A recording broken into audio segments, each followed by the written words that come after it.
Hi everybody, this is Motels Dave again. I'm here to talk about recalls today.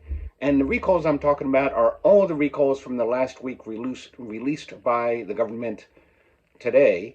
First of all, we've got Volkswagen with an improperly secured airbag inflator on the 2023 to 24 ID4.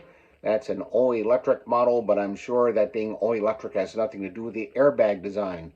Keep in mind, it's pretty much random each week what'll show up because, they tend to show up in clumps from one automaker or another. And some days GM will dominate, some days Ford will dominate, usually with car fires.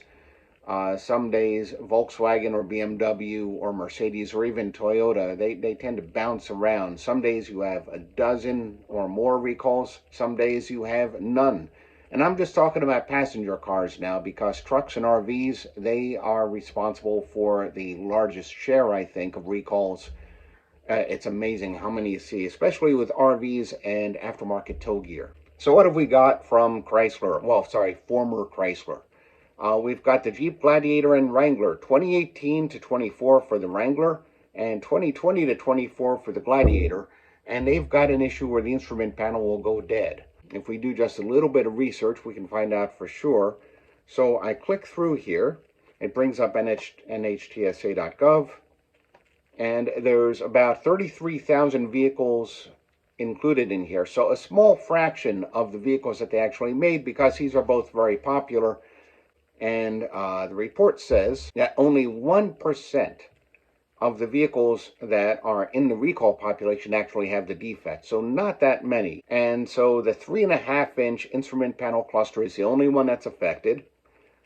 Suspect production began on June 8th, 2019, ended May 18th, 2024. These are made by the Fiat parts company, Marelli. FCA US, or you can just call it Jeep in this case, will replace any affected instrument panel computers with updated circuit boards. So that's that. Now let's look at the next one. Okay, the next one up is for the 2019 and 2021 to 2024 Ram 1500. And the problem here is that the electronic stability control may disable itself. So you suddenly have no stability control. And this appears to have been a software issue. It affects, get this, 1.2 million trucks. So that is an expensive problem. And the issue is that the anti-lock brake module might have a fault, a software fault, and disable the whole vehicle stability control. So I guess that the advice is go around corners a bit more slowly. That's my advice, not official company advice. And let's see, all of the vehicles have this problem that have,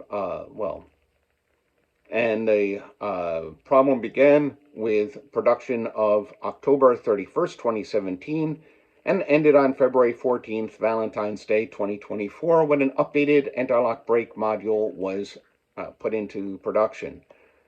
So, what do we know about this? It's hard to know whose fault this is. It could be coding within FCA, or it could be the component maker, Continental Manufacturing, their very big component maker. It's not clear at all whose fault this might be. And I'm not likely to find out in the next 5 minutes either. So that's it for the recalls for this week. The week, I'm saying this September 9th, 2024. And I will see you soon with more news of some sort or another.